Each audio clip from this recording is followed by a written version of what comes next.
নমস্কার বন্ধুরা, তাপসী কুড়েঘরে সবাইকে অনেক অনেক ধন্যবাদ জানিয়ে আজকে রেসিপি তো শুরু করছি। দেখো, দুপুরের রান্নাটা তো তোমাদের সাথে আজকে শেয়ার করতে পারিনি, কেননা খুব কাজ ছিল। আজকে রবিবার, চপে ফাস্টফুডের মাল বানানোর একটা ছিল, তারপরে অন্য অন্য কাজে ব্যস্ত ছিলাম।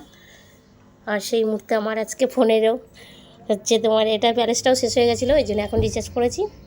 দুপুরের খাওয়া দাওয়াটা আজকে এই ভিডিওটাই তোমাদের সাথে শেয়ার করছি। আর আমার এই ভিডিওটা যদি ভালো লাগে অবশ্যই লাইক করো, কমেন্ট করো, সাবস্ক্রাইব করে দিও। এখানে দেখো ইলিশ মাছ ভাজা,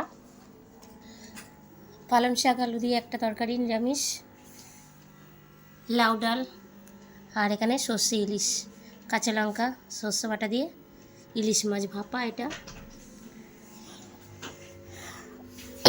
আর আমাকে একজন দিদিভাই মনে হয় কি দাদাভাই বলতে পারছি না, অবশ্যই যারা কমেন্ট করছে তারা কোথা থেকে করছো আর নামটা অবশ্যই দেবে, কেননা তবে আমি রিপ্লাই দিতে পারি।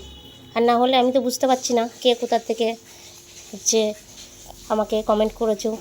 এই যেই হোক, তাকে বলবো অনেক অনেক ধন্যবাদ। আর সবাই ভালো থেকো, সুস্থ থেকো। আর এই যেমনভাবে আমার পাশে আছো, এরকম আমিও চাই সবার পাশে থাকতে। আর আমার এই ভিডিও যদি ভালো লাগে অবশ্যই লাইক করো, কমেন্ট করো, সাবস্ক্রাইব করে দিও। সবাই ভালো থেকো, সুস্থ থেকো। এখানেই আজকে রাখছি, আবার অন্য অন্য ভিডিও নিয়ে তোমাদের সাথে শেয়ার করব।